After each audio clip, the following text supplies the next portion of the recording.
Eh bien, bon.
Comme vous voyez, le temps de chargement est très long.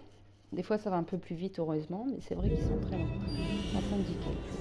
Alors, commençons par le commencement. Je vais essayer de parler assez fort, comme on entend le son du jeu en arrière-fond. Donc, je vais essayer de parler fort pour qu'on puisse m'entendre.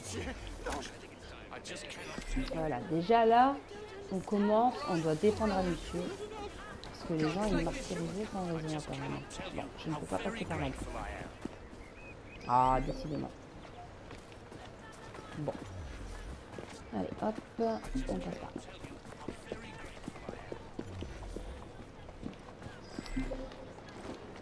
Voilà. Alors, durant cette vidéo, je vais également, comme je suis à 80% du jeu, récupérer certains objets, voilà. Alors, j'ai encore des affiches à récupérer, donc des illustrations. J'ai des bouteilles à récupérer. J'ai également des coffres forts, voilà. Donc je ne sais pas si ça change grand chose, hormis éventuellement fournir des points d'expérience. Oula, 1200, on va peut-être prendre la charrette. Du coup, alors, bon, en temps normal, ça ne me dérange pas de prendre la charrette. Mais c'est vrai que là, c'est très loin. Mais je préfère explorer Londres à pied car il me manque un coffre à musique pour pouvoir récupérer la tenue de Evie en blanc. Voilà. Car dans le jeu, ceux qui l'ont fait, on a plusieurs boîtes à musique à récupérer. Une dizaine, tout au moins. Voilà, et il m'en manque une. Donc c'est vraiment éparpillé dans tout Londres. Donc c'est au petit bonheur la chance quand on tombe sur une. Voilà. Là, je vais faire exceptionnellement en carriole. Là, ce que vous voyez à droite, mon contenu bonus, c'est les DLC que j'ai achetés et les packs. C'est-à-dire le pack Steampunk pour Jacob, donc ses tenues de Steampunk, et le pack victorien pour Evie avec les tenues de Steampunk. Il y a également 2 tenues gratuites dans le Play Store. Donc, pour les personnes qui n'étaient pas au courant, je vous invite à aller jeter un œil. Voilà.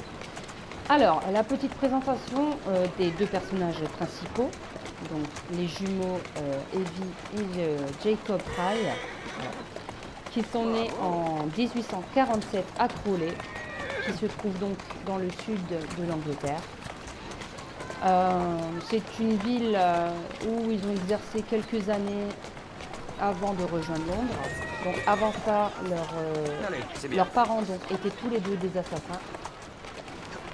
Il y a un coffre-fort, je vais le récupérer. Donc leurs parents étaient tous 2 des assassins, mais leur mère est morte en couche. Donc ils ont été élevés par leur grand-mère durant quelques années. Si je dis pas de bêtises, entre 6 et 8 ans. Puis leur père les a récupérés pour les former pour être assassins. Voilà. Donc ils opèrent quelque temps à Crawley.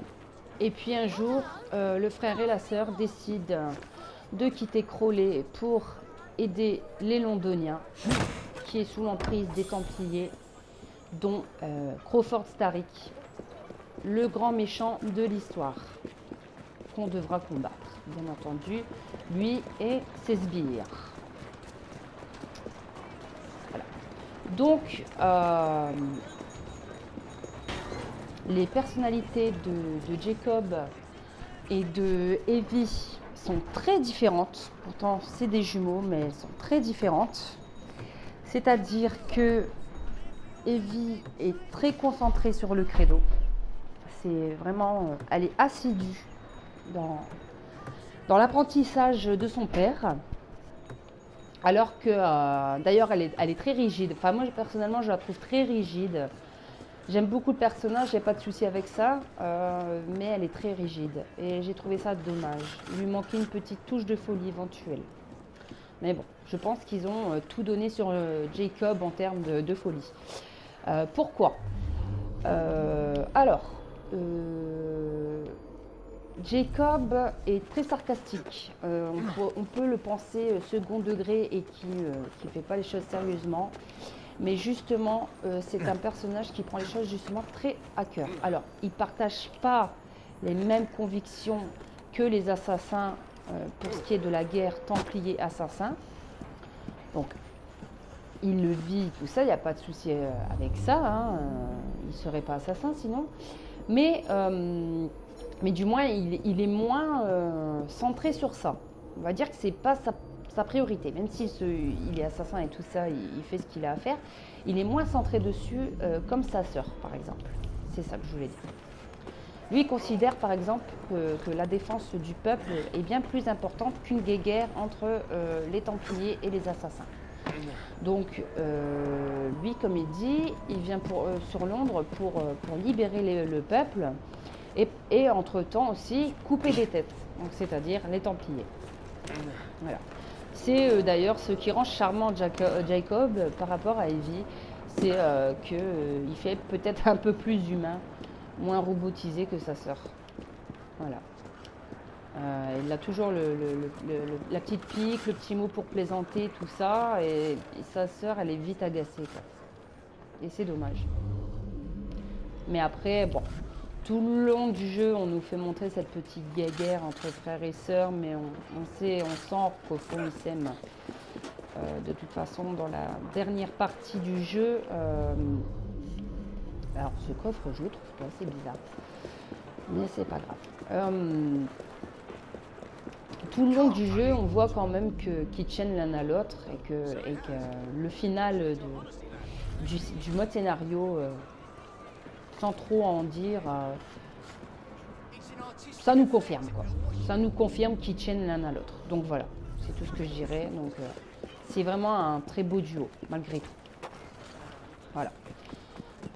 Puis tant mieux, d'un sens qui est une personnalité différente, parce que si c'est pour jouer exactement au même personnage, ou si c'est pour jouer à des personnages qu'on a déjà vus, entre autres les personnages du passé, d'autres assassins, bah encore une fois pareil, c'est ennuyeux.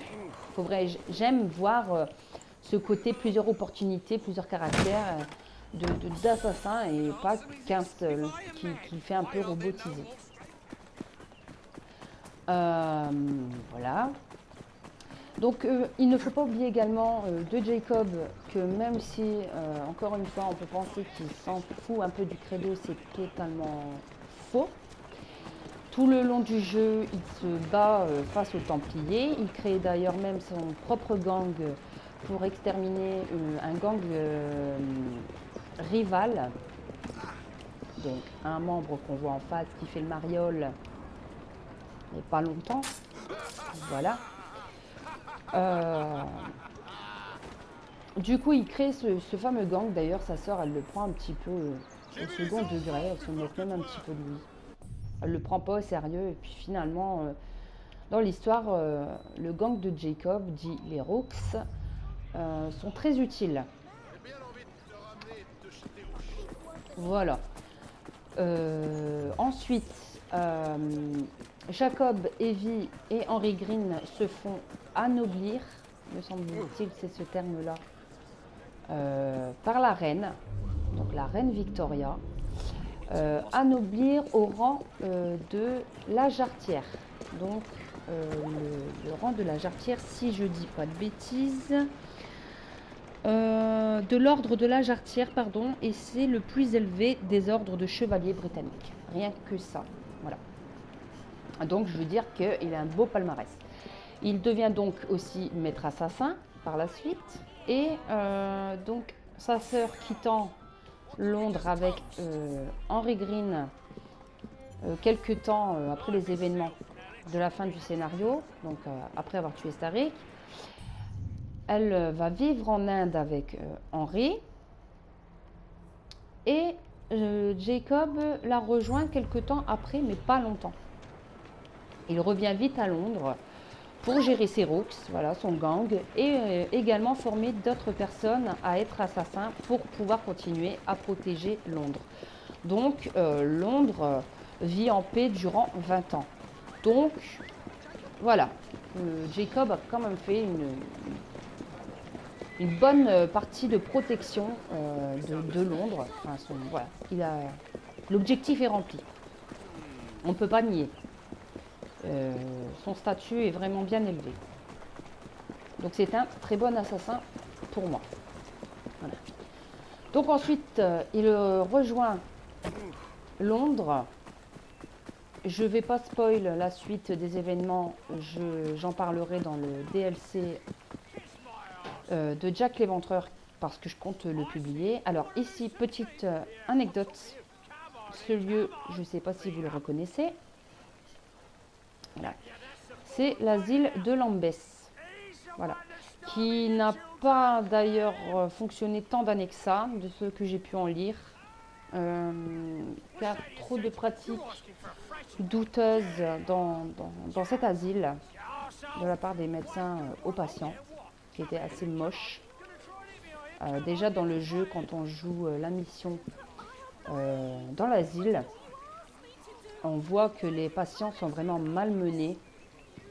Donc voilà. C'est d'ailleurs une petite mission qu'on peut jouer dans une mémoire de Charles Darwin. Voilà. Il me semble que c'est la deuxième mission qu'on a à faire avec lui. Alors là, en revanche, le coffre, je ne suis pas sûre de pouvoir le récupérer. Je pense que les portes de cet asile sont ouvertes uniquement lors de la mission. Donc, je pense que je pourrais l'obtenir uniquement si je rejoue la mémoire de Charles Darwin. Si c'est le cas, ben, je le referai, mais pas dans cette vidéo. Voilà. Comme j'ai dit, je partage cette vidéo en promenade. Voilà. Quoi dire d'autre donc Jacob, on a fait le tour. Ah oui, alors de ce qu'on en sait, Jacob a eu au moins un enfant. Voilà, parce que forcément on parle d'ADN parce que il faut pas oublier qu'on y joue aussi des assassins dans notre époque nous actuelle, donc dans les années 2000, donc qui sont Desmond, Rebecca, Sean et Lucy. Voilà. Et donc du coup, c'est en rentrant dans l'animus, donc une personne, l'initié, donc nous en fait, en gros, celui que nous jouons, rentre dans l'animus et via son sang, on rejoue la vie passée de ses ancêtres. Donc entre autres, dans Syndicate, notre personnage dans le présent est un descendant de la famille Fry. Donc, on rejoue les mémoires de ses ancêtres. Voilà. Donc, de ce qu'on en apprend, Jacob a eu au moins un enfant. Et de cet enfant, il a eu une petite fille qui s'appelle Lydia Fry, qui est d'ailleurs elle-même éduquée en tant qu'assassin et qui opérera en Première Guerre mondiale, dans la période de la Première Guerre mondiale, à Londres toujours. Donc, encore une fois, pour ce qui est de Jacob, la confrérie est très très très présente dans sa vie. Donc, voilà pourquoi je présume que pour moi, il n'en a pas rien à foutre, au contraire. Evie, je ne pense pas qu'elle ait eu d'enfant, du moins je ne l'ai pas vu mentionner, enfin, où que ce soit. Personnellement, je ne l'ai pas vu.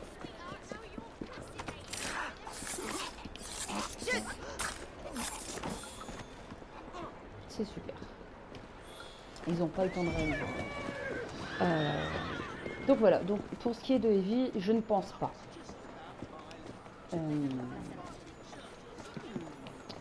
Ensuite, qu'est-ce que je peux dire d'autre?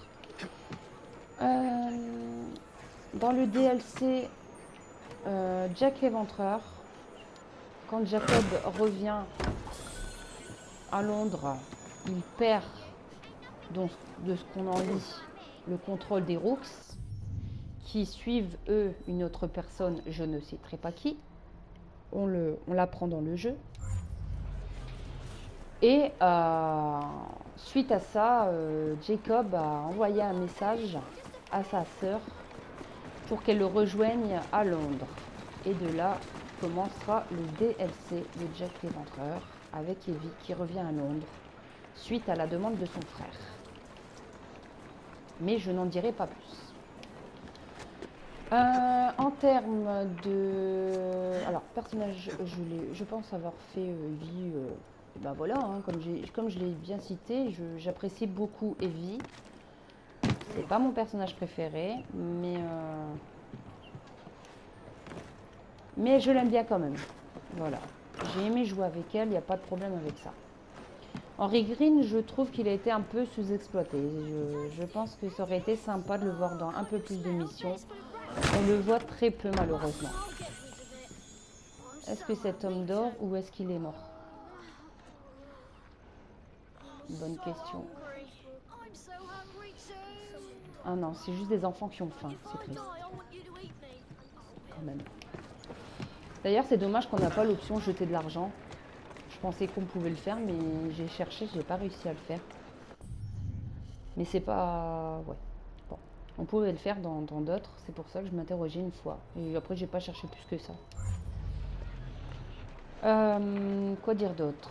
En termes de... Donc Henry Green, oui, sous-exploité. Pour moi, on aurait dû voir beaucoup plus de cinématiques, ou du moins de missions avec lui. On en a très peu. C'est dommage. C'est pas, ça change pas le jeu en soi, mais j'aurais aimé en voir un peu plus. Voilà. Petit aparté, Henry Green a été... il vient des Indes. Et c'est le père de Evie et de Jacob qui l'a pris sous son aile pour en faire un assassin. Et après, c'était l'un des derniers assassins sur Londres. Voilà. Mais c'est pas un agent de police, on va dire. Voilà. D'ailleurs, il le devient en épousant Evie, je présume. Mais ça, on le voit de toute façon dans mes vidéos. Qui commence à aller un peu plus sur le terrain avec elle. Du moins qu'il aimerait. Ah madame, mais vous pouvez largement la rattraper à ce stade, elle court vraiment comme une pain-bêche. Je vais te faire ravaler ton... Pardon? Ouais. Vous avez de la chance que vous êtes une femme. Ça fait tellement macho de dire ça. Et pourtant je suis une fille. Donc je disais, voilà, alors en termes de combat, j'adore les deux personnages. Alors pour moi, ils ont exactement le même type de combat, il n'y a pas de souci.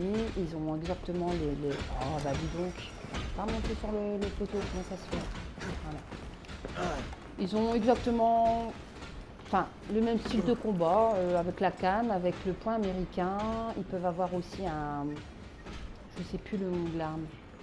Une sorte de grand couteau. Je sais plus. Bref, on a vraiment une opportunité de faire de sacrés combos. On a vraiment beaucoup de choix d'armes. Alors pour le coup, là-dessus, ils n'ont pas été avares. On a vraiment du choix.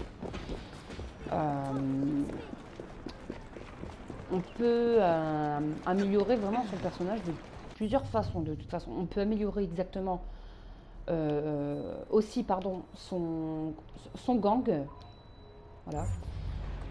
Donc ça c'est sympa, c'est quelque chose que j'aime beaucoup faire, amélioration de gang, amélioration de personnages, et ça de toute façon c'est dans chaque assassin, sauf le gang éventuellement.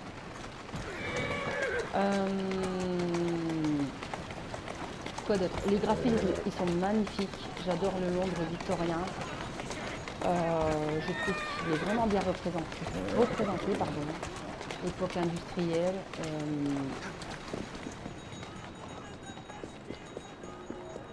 Les lieux mythiques, donc comme je citais l'asile de Lambeth, on a aussi la grande banque d'Angleterre. On a quoi d'autre? On a beaucoup de monuments, hein, et tout ça. J'ai plus de tête. Mais en tout cas, il y a vraiment de très beaux lieux à visiter. Et il y a aussi également de très bons personnages avec qui on peut interagir. Donc des personnages historiques, voilà, avec qui on a des missions. Moi, j'ai aimé les faire. C'est d'ailleurs dans les DLC. J'en ai posté quelques-uns. Je ne les ai pas tous postés, mais j'en ai posté quelques-uns. Voilà. Donc je les conseille également. Les DLC sont vraiment top. J'ai pas tout acheté, mais je vais acquérir prochainement celui de Jack l'Éventreur. C'est pour ça que je compte en faire une partie. Quoi d'autre? Donc le style de combat, je le dis. Les personnages également, les monuments, comme je dis, bah, dans chaque assassin, de toute façon, on est toujours dans des lieux magnifiques. Hein. Là-dessus, on sera tous d'accord que chaque lieu dans Assassin sont vraiment beaux. Je suis jamais venue ici d'ailleurs faire des combats. Est-ce que je le fais? Est-ce que je le fais pas? Bon bah allez, on va le faire. Oh, niveau 3 c'est facile. Bon allez, on tranche. 500 XP c'est mieux que rien. Oh, le ciel soit loué. Je craignais de mourir d'ennui. Allez, vite. Bon, donc voilà. Ensuite, en ce qui concerne Starik, donc le méchant, le grand boss des Templiers qui contrôle Londres, j'ai vraiment aimé la cinématique de fin avec Château de Midi qui en duo met fin à son règne. J'ai vraiment beaucoup aimé. J'ai trouvé malheureusement juste le combat très court. J'aurais vraiment aimé avoir beaucoup plus de moments bagarre avec Starik, avoir un peu plus de difficultés, mais c'est pas grave. Ils ont mis des difficultés ailleurs, donc à savoir les lasers à éviter. J'avoue que j'ai posté la vidéo une fois, mais j'ai dû recommencer quand même 3 fois pour comprendre qu'il fallait passer à tel endroit pour pas me faire pulvériser par le laser. Donc voilà, la difficulté elle est différente. Donc ça reste sympa quand même. Donc là je disais qu'il là on peut faire des combats, gagner, pour avoir des points d'expérience. On peut également faire des missions. Donc je vais vous montrer après.